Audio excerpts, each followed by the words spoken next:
aja 4-5 kali di MRT kita, termasuk di busway kita, udah nggak boleh lagi. Kan itu sederhana aja, temnya sekali sambil orang buru-buru untuk jalan. Kalau itu bisa dilakukan, maka jam waktu untuk menunggu itu akan berkurang banyak. Dan itulah yang akan kami lakukan, termasuk konektivitas ke Tangerang, Tangerang Selatan, Bekasi, Bekasi Barat, ya harus disambungkan lah, nggak bisa dipotong-potong. Masa orang, contoh lah, bus mau ke Bandung, dari sini ke tempat Halim aja sama dengan dari Halim sampai di Bandung. Nah, seperti itu kan harus ada pemecahan jalan keluar yang kita pikirkan bersama-sama. Mas Tam tadi kan sama Bang Rano atau Mas Rano. Bang Foket. Kita Bang Foket juga. Bang Foket ditanya. Oh iya. Tadi sempat menyinggung nih tentang Jackmania atau yang pas tadi foto di depan. Nah, sedangkan Jackmania itu sama Persib itu kan hubungannya masih kurang bagus sampai saat ini. Nah, kira-kira bagaimana sih cara menangani masalah tersebut gitu ke depannya? Kalau hubungan Jackmania sama Bobotoh itu urusan Jackmania sama Bobotoh. Tetapi sekali lagi, kalau kita jadi pemimpin, maka kita harus meletakkan pada hal yang proporsional. Ini kan ada Persija, ini ada pemerintah daerah Jakarta, ini ada Jackmania yang kalau menang itu kegembiraannya luar biasa, kalau kalah kesedihannya juga luar biasa. Tapi kalah menang mereka tetap membela Persijanya luar biasa. Sehingga dengan demikian yang harus dilakukan pembenahan pertama adalah supaya Persijanya menang terus, kegembiraan itu menjadi tinggi. Nah, hubungan Persija dengan pemerintah daerah inilah yang dibuat harus lebih transparan. Dukungannya harus jelas. Bagaimana dengan restribusi, bagaimana dengan perpajakan, bagaimana dengan bantuan pemerintah daerah untuk Persija, dan seterusnya. Nah, Jackmania tadi adalah bagian dari yang sudah saya jelaskan. Pendukung utama untuk supaya kegembiraannya lebih lama.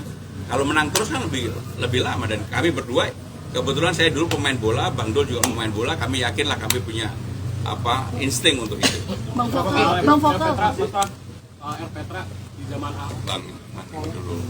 Bang Fokel, tadi kan udah ngobrol-ngobrol di dalam. Nah, apa yang bisa disarankan terutama dalam kalau nanti jadi DKI 1? Yang penting buat semua ya. Buat semua saya kira pemahaman dari beliau berdua ini yang sudah sangat tepat.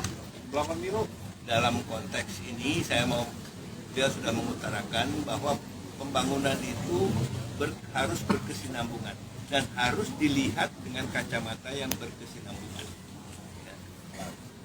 Apapun tidak akan selesai pada saat beliau dilantik, andainya nanti diberi kepercayaan dilantik, mulai dilantik dan kemudian pada saat beliau selesai masa jabatannya akan bisa tuntas, belum tentu. Jadi itu sebelum kita memulai sesuatu, ini kan ada prolognya tolong dipelajari dulu sehingga kita paham apa permasalahannya dan kemudian bagaimana kita lanjutkan. Yang buruk nggak perlu dilanjutkan, tapi kalau yang sudah baik saya kira itu yang menjadi tanggung jawab kita bersama, juga masyarakat untuk mendukung. Ya. Itu saya kira satu hal yang sangat positif. Nah, detailnya nanti tanyakan pada beliau.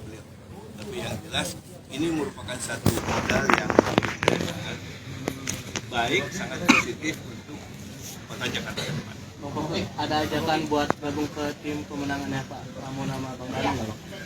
Sejauh ini dari pertemuan tadi Belum ngomong Pak. Gimana Bang?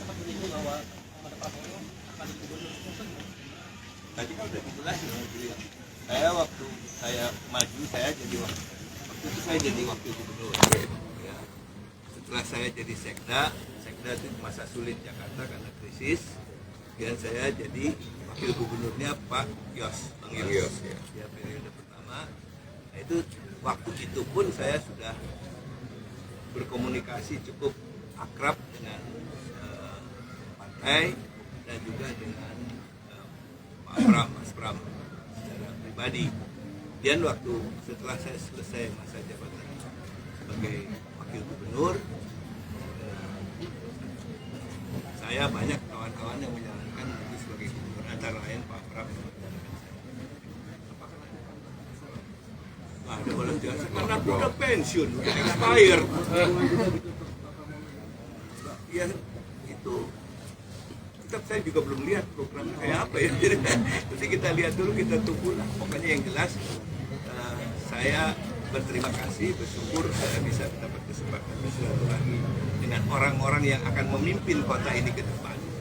Dan saya punya kewajiban untuk memberikan informasi sebanyak mungkin apa yang saya ketahui pada beliau-beliau, supaya beliau-beliau itu bekalnya cukup banyak gitu.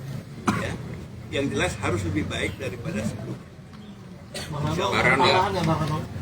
Ya, sebetulnya 11 tahun saya di Provinsi Banten itu adalah belajar yang paling luar biasa bagi saya. Sebetulnya pemerintah daerah itu dimanapun daerahnya itu hanya dua unsurnya. Yang pertama adalah urusan wajib, yang kedua urusan pilihan. Wajibnya tuh yang basic dengan dasar pendidikan, kesehatan, perhubungan, lingkungan, itu wajib. Baru kita pilih perhubungan bagaimana. Tadi kita bicara soal transportasi. Jakarta ini kalau pagi 14 juta, malam 9 juta. Kenapa? Artinya 4 juta itu pendatang semua dari Bekasi, Tangerang. Nah inilah yang diatur masalah transportasi kan. Makanya ada busway, MRT segala macam. Nah ini yang menarik. Barangkali kalau Bang Foke lupa, mungkin gara-gara Bang Foke saya jadi wakil gubernur tahun ini. Karena dulu 2008, 2007 sebelum saya jadi wakil Bupati Tangerang, hampir saya jadi wakil beliau. 2007 pertama kali. Pertama kali saya ketemu Bang Foke pada waktu itu mau pilkada DKI. Dia minta saya jadi wakil. Saya siap, saya bilang. Disitulah pertama kali saya ketemu ibu. Saya sekjen partai. Secaranya.